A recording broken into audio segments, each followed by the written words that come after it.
Hello बाळा, बस 1-2 मिनिटं तुझ्याशी बोलायचं होतं. आम्ही जेव्हा म्हातारे होऊ तेव्हा तू आम्हाला समजून घेशील अशी आशा करतो. कधी आमच्याकडून एखादी बशी फुटली, चहा सूप काही टेबलवर सांडलं तर रागावू नकोस.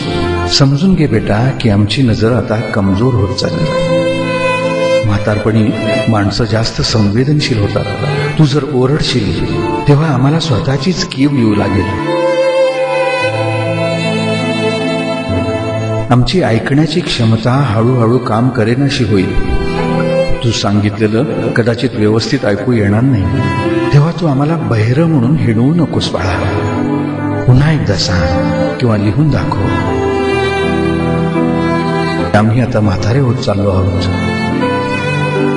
आमच्या गुडघ्यातली ताकद कमी होईल तेव्हा आम्हाला मदतीचा हात दे. तुला लहानपणी चाल शिकवताना आम्ही हात दिला होता ना, तसा.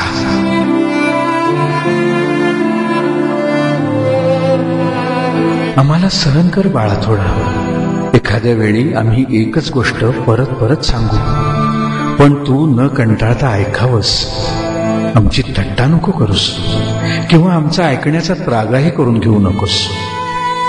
तुला आठवतं तू लहानपणी फुग्यासाठी हट्ट केला होतास आणि सारखं फुगा पाहिजे अशी तुझी भुमभुम चालू असायची, अगदी हातात फुगा येईपर्यंत.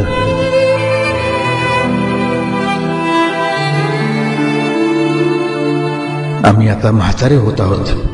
आमच्या अंगाला कदाचित एक प्रकारचा दर्प येईल, त्याबद्दल माफ कर आम्हाला. आम्ही जेव्हा विक्षिप्त वागायला लागू तेव्हा तू आमचं वागणं संयमानं झेलशील अशी आम्हाला आशा आहे. आयुष्याच्या कातरवेळी असंच होतं रे बाळा. तू जेव्हा वयस्क होशील ना तेव्हा तुलाही ते आपोआप समजेल. थोडा वेळ आमच्याशी बोलण्यासाठी दे बाळा.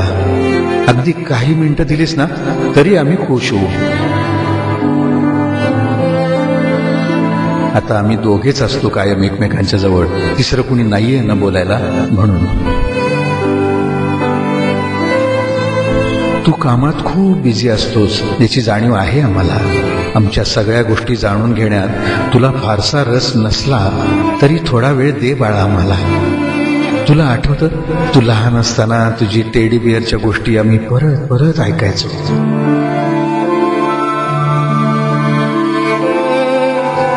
पुढे केव्हा तरी आजारी पडलो, अंथरुणाला खिळलो तर आमची काळजी घे.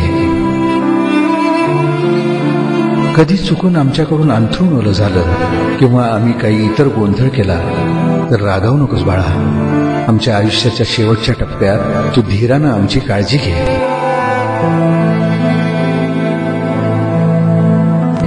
तसंही आम्ही आता फार काळ जगणार नाही आहोत. जेव्हा आम्ही आयुष्याच्या शेवटच्या घटका मोजू तेव्हा तू आमचा हात हातात धर, म्हणजे आमच्या अंगात मृत्यूला सामोरं जाण्याचं बळ येईल. आम्ही प्रत्यक्ष परमेश्वराच्या भेटीला जेव्हा जाऊ तेव्हा दुःखी होऊ नकोस. आम्ही त्याच्या कानात सांगू तुझ्यावर भरभरून प्रेम करायला, तुला भरभरून आशीर्वाद द्यायला, कारण तू आमच्यावर जीवापाड प्रेम केलेस आयुष्यभर. थँक्यू सो मच आमची मनापासून काळजी घेतल्याबद्दल.